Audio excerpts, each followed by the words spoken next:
Welcome to the Chris Spangle Show. I don't know, I sounded like Dracula there. Welcome to the show. Thanks so much for joining me today. You know, we're talking tariffs today, and I feel like I'm taking crazy pills because I get on Libertarian Twitter and I am starting to see Libertarians support tariffs.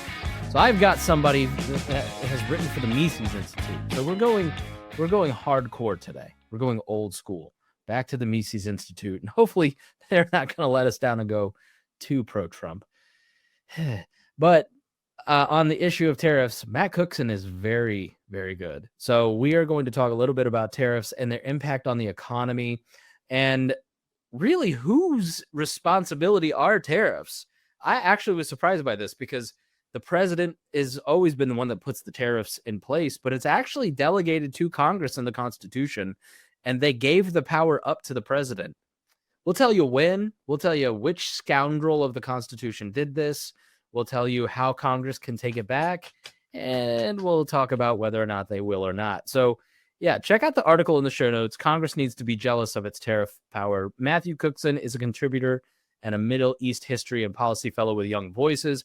He also works in the supply chain, which is very important in terms of tariffs, as for a U.S. defense contractor. So, Matthew. His commentary has appeared in Real Clear Politics, The American Thinker, China Source, and the Idaho Freedom Foundation. And so it was a real joy to talk to him about tariffs and to hear a solid libertarian opinion on them. And he refutes some things that past guests have said. So stay tuned. You're going to learn a lot right here with Matt Cookson. Matt, thanks so much for joining me. Thanks for having me out. So let's talk tariffs. I don't know. I feel crazy. Sometimes I'm talking to libertarians lately and they're supporting tariffs, and I see an article from the Mises Institute on Mises Wire. Then, all right, I was glad. I knew it was going to be rock solid libertarian stuff. And the article is titled, "The Congress Needs to be Jealous of Its Tariff Powers." Yeah. So why don't we start with why the Constitution originally placed the power to set tariffs in the hands of Congress rather than the executive branch? And then we'll talk about how it all went wrong. Yeah, so the reason that tariffs are placed in the hands of Congress is because it is meant to be the deliberative and legislative body. Congress does not mean for taxation or any type of law to get passed flippantly or without careful consideration. And that's what the thinking is in placing that power in the hands of Congress. So when did it become the purview of the executive? It happened early in the 20th century in the Roosevelt administration. It sort of became clear that tariffs had stopped being a matter of taxation policy and had become a political issue where senators would use them as a way of benefiting their constituency, and they become a sort of you scratch my back, I'll scratch yours sort of thing. So, for example, if the senator of Maine didn't want lobsters imported, he might go to the senator from Georgia and say, hey, I know you don't want soda imported, so maybe we can agree to lump all these tariffs together and get tariffs passed. And the legislative or Congress basically said, we can't be trusted with this power. It's too politicized. Here, Mr. President, you take it. Or yeah. And now we have an MMA boxer from Ireland saying, do what I want or else I'll have my friend tariff you. It's just sort of crazy. So they're often presented as protective measures, for domestic industries. Like I'm literally sitting here and I saw a notification that we have put a 25% tariff on imported cars. What do you think the negative impacts are when we put a tariff in? What is a tariff? Is it not a tax? Is it a tax? Let's go there. Well, it absolutely is a tax. You heard President Trump announce tariffs on a variety of goods so far in his administration, and he's announced them in the forms of there be a 25% tariff on steel imports, for example. So that, by its very nature, means that any steel that is brought into the United States has a tax placed on it of 25%. And the reason this harms consumers is because it, one, it does increase the cost of these goods that are getting imported. And also it makes domestic industries less competitive by not by shielding them from the competition of international suppliers. Hmm. So he puts this tariff on auto workers. How does that in practical terms roll out? You talked a little bit about, like, specifically, how do consumers end up paying more when the president puts a tariff like that on? Well, so for something like cars, conceptually, it might be easy to think about tariffs as maybe a one-time occurrence. Like if you import avocados from Mexico, it'll be a one-time tariff placed on the good, and that'll be that. Goods will be more expensive when you go to shop for them at the grocery store. But for something as complicated as a car, cars aren't just manufactured in one place using goods from one place. They're very complex. There's literally thousands of parts that go into them.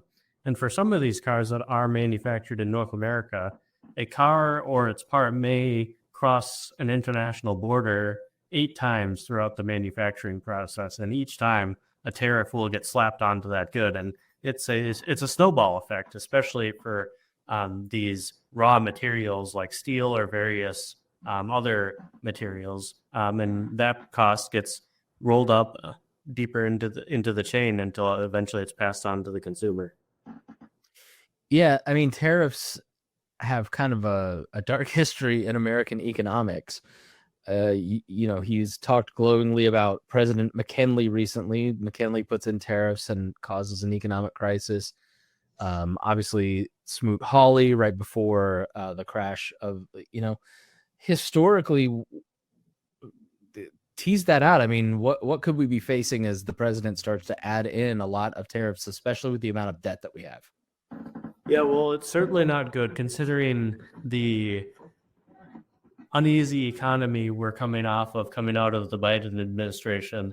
The economy is really something that President Trump needs to get hot on. It's the bread and butter issue that he was elected on. As James Carville would say, it's the economy, stupid. And when you're in a precarious economic situation like we are, the last thing you need to do is to be slapping additional uncertainties and costs into the economy. And moreover, there are diplomatic consequences to these tariffs, especially if we're placing them on countries that are official allies of ours, like Canada and the EU.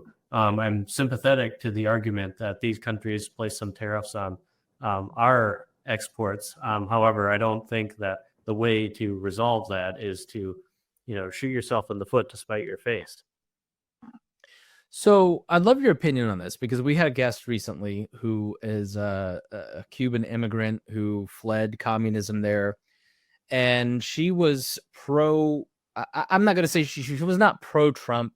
She wasn't necessarily pro-tariff, but she made the argument that, look, globalism and free trade has to have its limits with a country like Cuba that has human rights violations, sends people into our country to disrupt our country, supports terrorism, right? That you can't just have pure free trade. All that does is it benefits the dictators at the top. What would you make of that argument and her assessment? I'm sympathetic to it in the sense that I do see that there are occasionally national security reasons in which tariffs may be practical. For example, in dealing with a nation like Cuba or China that views us as an existential threat. However, I don't agree with the assessment that just because in an extreme case they might be useful, that they are a practically beneficial tool, because most nations in the world aren't existential threats to the United States or dictators who wish to see us harm. And I think we need to bear that in mind when we're setting tariffs on countries that are not dictatorial enemies of the United States, like Canada and the European Union. So let's talk a little bit about precedent. One of the reasons I think Trump loves these tariffs is that it's one of the few hard powers that the president seems to have. Most things are delegated through Congress. There's checks and balances from the judicial branch, But you take, I think, the most instructive moment so far of how Trump thinks about tariffs was the Colombian exchange, not the famous one, but where Trump started sending planes with immigrants back to Colombia. And the Colombian president said, we won't stand for this. And so Trump threatened tariffs on the president of Colombia. And the president of Colombia's response was, I'll send my plane. And I think it seems to be the president wielding some power to get pieces of his agenda done. I could see that frustration, from Bush, Obama on, right? Especially Obama on. There's just been this total lack of ability to get anything done in Congress. So I could see why a president would want to do that. But moving forward, do you think more presidents will wield this power the way that Trump has, or is Trump just sort of Trump? Well, I think it's easy to look at a guy like Trump, who's a very unpredictable personality and very easy to caricature in a lot of ways. However, I think when it comes to the presidency, once that cat is out of the bag with regard to any political power, it's only a matter of time until the next guy uses it to further his own agenda. I don't think that it'll be easy to put that cat back in the bag unless Congress reasserts itself and demands the return of its constitutionally prescribed duty. I think so long as that power is out there for the president to legally use, the president, whoever it is, can and will use it. So how do we rein in this power? What can Congress start to do to claw it back? Yeah, there are a number of things that Congress can do. One is to simply pass a law that repeals the 1934 Reciprocal Tariffs Act that says that this is our power according to the Constitution, and we're taking it back. There's really not much the president could do to stop that, especially if there is the sufficient majority. And also, it speaks to a broader problem of the executive accumulating power over the past several decades, really. And one of the things that Congress could do to solve that is pass something like the REINS Act, which was put forward back in 2023. And what that would do was subject all executive agency rules valued to have an economic impact of $100 million or more to approval from Congress. And I think that doing things like that to rein in the power of the administrative state would be hugely beneficial in restoring our constitutional order. Now, one thing you did in this article, and I love it, it's a stroke of genius, if I can say so, Matt. So you appealed to the president's vanity. You mentioned his economic legacy might benefit if Congress took back tariff-setting powers. Can you elaborate on why predictability in tariff policies would benefit economic stability and therefore his legacy? Sure. So, and yeah, you're absolutely right. That when it comes to setting economic policy, businesses depend on predictability. They don't like uncertainty in the market. The stock markets hate it because businesses, when they're planning setting their long-term strategy, they're not just thinking, oh, what's the market going to look like tomorrow or next week? They're thinking, what is the market going to be like in 6 months or a year or 5 years from now? And when you have a president who, is so flippant in terms of how he sets tariffs, it makes life very difficult. As someone who works in supply chain, I can tell you that we like to have predictability baked into our job. We don't like the uncertainty of not knowing what's going to come next. So, I mean, I'm not going to hold my breath until Congress takes these powers back, but what do you think the likelihood? Is there any rumblings in Congress that, if the Democrats get a majority, maybe we can take this power back? Are there some good and honest, decent Republicans left that might want to take this power back? Where are we at in terms of plausibility for your... Oh, boy. All right. Well, thanks for joining us, Matt. Yeah, you've brought out my cynical side. It seems that each of the political parties only seems to care about these types of things when the other side is in the majority, which is unfortunate because this is something that can be wielded against both sides. And unfortunately, it seems that many members of Congress seem to care about scoring their next big media appearance or book deal or podcast, and throwing some meat to their base than they do about keeping and upholding the Constitution like they swore an oath to do, unfortunately. All right, Matt. Well, this has been very instructive. What else should, before we wrap up, there's probably something that I just don't know to ask you that is really important on this topic. What is that? Yeah, I think we touched on it a little bit, but I think the overall theme that Congress is derelicting its duty to be the sole legislative body of our country. We see that, of course, as I mentioned in this article with tariffs, but overall, Congress has abdicated enormous responsibility in terms of setting legislative, action. Thousands upon thousands of regulations and rules get passed every year by administrative agencies like the EPA that Congress has pretty much no say over. These agencies are executive agencies. Their heads are appointed by the president, but Congress has no say in the passing of these rules. And I think it's hugely important that Congress reasserts itself and reclaims the legislative duty that the Constitution says solely belongs to Congress.